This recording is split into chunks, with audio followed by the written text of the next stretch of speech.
Some of you might remember when the WeBbot project was announced to the world. It came during a decade that was so fraught with end-time signs that anything was looking possible. Even a program that could decipher a collective group of human subconsciousness to tap into events into the future. Like with all prophetic tools, only time could be the judge. And like a lot of remote viewers, WeBbot admittedly got dates wrong. It was the specifics of certain events that happened that kept the attention of the public and has led to Cliff High's talk radio show that is aired on YouTube regularly. From what I have seen lately, he is focused primarily on economic collapse at the present time. But once upon a time, there was a prediction made for the 2012-2013 time period. While the timing appears to be a miss, there are other factors that must be considered. Remember when everyone was afraid of the world ending in 2012? Well, it was going to, but we stopped it. We stopped Judgment Day. You only postponed it. Judgment Day is inevitable. Just kidding around. The report can still be found on the internet today under the title The Complete WeBbot Out to 1309 Report 2009, including Part 6. After closely monitoring shady weather occurrences on Earth due to solar winds and reporting on it all of 2017, it came to my memory that all of this sounded very familiar. Like I said, there are some things you just put in your pocket for later, and the words Antarctic ice bridge and global coastal phenomena were splinters in my mind. An enormous crack in the Antarctic ice is growing, and with it, the chance to witness the birth of a giant iceberg the size of New York City. It was the very first section of this report that I found amazing details for events that had happened starting with the 2017 New Year. When you take out the years and just read it, an eerie feeling takes over and your ears pick up. A link will be in the description box for your perusal. But for now, let's take a peek. So I'm going to try to get through the meat of this, or it could take a while. So just remember, if you want the whole report, I'll have the links down below where you can find them. So let's party, right? The beginning of the global coastal phenomena is either pending for about mid-May or started recently with the near to Tonga volcano subseas eruption, or began this week with the rupture of the ice bridge in Antarctica, or the freak waves that struck around the planet. Where there is ample room for debate on something as wide a forecast as a global coastal phenomena and a 5-month wide initiation period, nonetheless, the separation of the Antarctica ice bridge is clearly a very large within the total context of a global coastal phenomena. The issue is that this ice bridge needs to be really considered in the context of a cork or bouchon, as we had forecast some number of years back. At the time, the data seemed to be suggesting that the cork was to be moved by undersea volcanoes that would be causing current shifts that in turn would erode the cork's position. Perhaps the shift of the Antarctic ice bridge is this cork being moved. The details may not be knowable.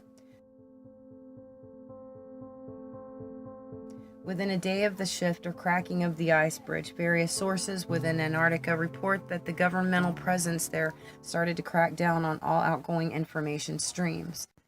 John Kerry's Antarctica visit highlights a continent and climate policies under threat. At that moment, the frozen landscape seemed timeless, but it is actually in grave peril, as Mr. Kerry had been told by scientists only minutes before.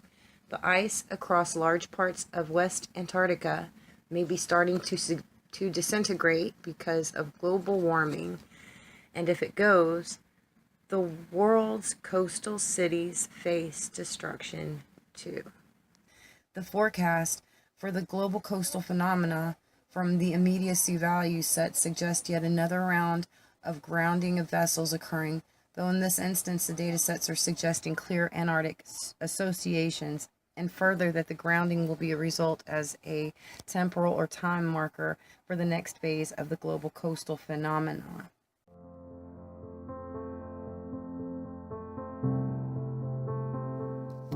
Okay, so it continues on and it talks about that, but then it goes down further and starts talking about what is going on in space and how it's affecting Earth. And that also seems to be what we're going through right now. So it starts by talking about a galactic squeeze. The data sets are now able, due to the far side of the longer term values now extending into a certain year, to offer some indications as to the problem. It would seem as though the squeeze aspect attribute is a very key element here. The data sets are indicating that the galactic core magnetic field is squeezing our solar system and everything in it. As we progress further towards, talks about an alignment in 2012, but we just had a Revelation 12 alignment, so there's kind of a lot of 12s there. The squeeze will become even more severe, which is indicated to cause all manner of problems, from increased magma to damp and crushed sun to a wide range of other magnetic pressure vessel effects, including headaches, sudden deaths, mass deaths, animals, specifically birds and sea life.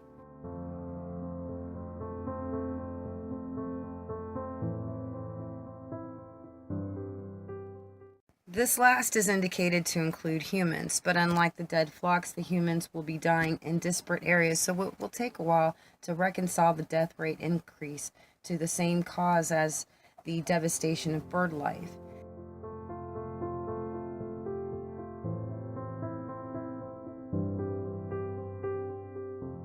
Sort of to be expected, really, as the naturally energetic activities within the solar system have been clamped down by the alignment.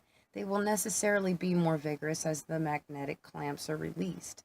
So it looks as though huge solar disturbances occur in early of a certain year, and then the first of the quickening release of pressure events will take place around the vernal equinox, looking like the next year. The stronger the solar wind, the more dramatic the auroras. Although beautiful, they're a sign of the ferocious battle between our magnetosphere and the invading stream of solar radiation. I don't like to write anything off as crazy. I take my time so that I can see the facts, and while I still have my reservations about the WeBbot, I can say that this particular section is enough to stop and take some notice. The iceberg breaking off by itself won't cause global coastal flooding, but what caused that iceberg to break off will, and what is causing all of this is coming from space for sure. Brace yourselves. It's time for Earth to rock and roll. And that's all we have for today. I hope you had a little bit of fun and that you could at least use your imagination a stitch. God bless you all, and I'll talk to you real soon. As always, feel free to comment, share, like, and subscribe. All you have to do is push the subscribe button and make sure you hit that bell on the edge there.